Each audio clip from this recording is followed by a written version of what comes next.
കരൾ അഥവാ ലിവർ നമ്മുടെ ആന്തരിക അവയവങ്ങളിൽ ഏറ്റവും വലിയ അവയവമാണ്. പക്ഷെ നാം അതിനെ ശരിയായ നിലയിൽ നോക്കുന്നുണ്ടോ എന്ന് നമുക്കറിയാം. നോൺ ആൽക്കഹോളിക് ഫാറ്റി ലിവറിനെ കുറിച്ചാണ് ഇന്ന് സംസാരിക്കാൻ പോകുന്നത്.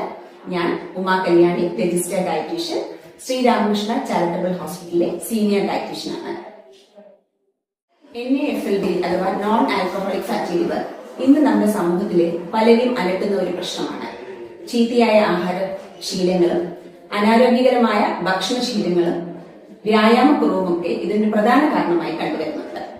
ഇത് 4 സ്റ്റേജിലാണ് കണ്ടുവരുന്നത്. NAFLD അഥവാ non alcoholic fatty liver stage 1, stage 2, stage 3, stage 4 അത് സിറോസിസ് ആയി പൂർണ്ണമായി കരളിൽ നശിപ്പിക്കുന്ന ഒരു അവസ്ഥയിലോട്ട് മാറുന്നു.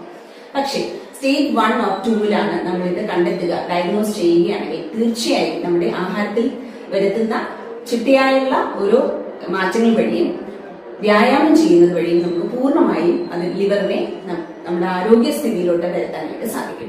ഇതിന് നമ്മൾ ആഹാരത്തിൽ എന്തൊക്കെ ശ്രദ്ധിക്കണം, എക്സസൈസ് എന്തെല്ലാം ചെയ്യണമെന്ന് നോക്കാം.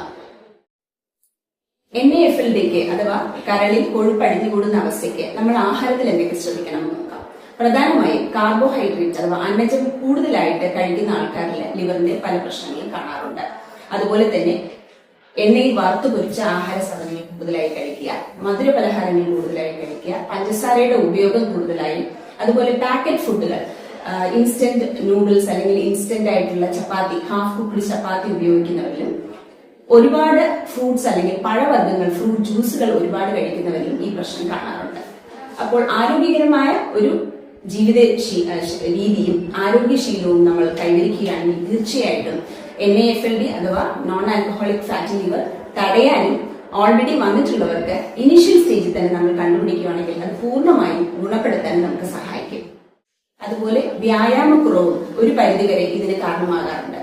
തീർച്ചയായിട്ടും ഒരു ദിവസം നമ്മൾ ഒരു 10,000 സ്റ്റെപ്പെങ്കിലും 10,000 സ്റ്റെപ്പെങ്കിലും എടുത്തു വയ്ക്കുന്ന രീതിയിലുള്ള ഒരു ജീവിത രീതിയാണോ എന്ന് നോക്കുക.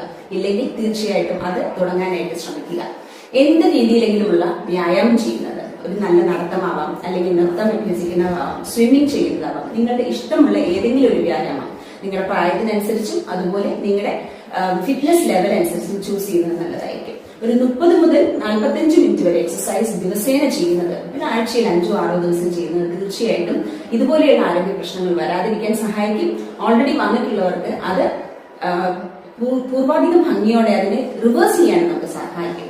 പക്ഷെ നമ്മൾ ഓർക്കേണ്ട കാര്യം, കരൾ അതിന്റെ ഡാമേജ്ഡ് സ്ഥിതിയിൽ പോകാതെ സ്റ്റേജ് 1-ലോ 2-ലോ അല്ലെങ്കിൽ ഏർലിയർ സ്റ്റേജിൽ നമ്മൾ കണ്ടുപിടിക്കുകയാണെങ്കിൽ തീർച്ചയായിട്ടും നല്ലൊരു ആഹാര രീതിയിൽ കൂടെയും എക്സസൈസിൽ കൂടെയും ആക്റ്റീവായിട്ടുള്ള ലൈഫ് സ്റ്റൈൽ കൂടെ നമുക്ക് നമ്മുടെ കരളിനെ സംരക്ഷിക്കാൻ സാധിക്കും.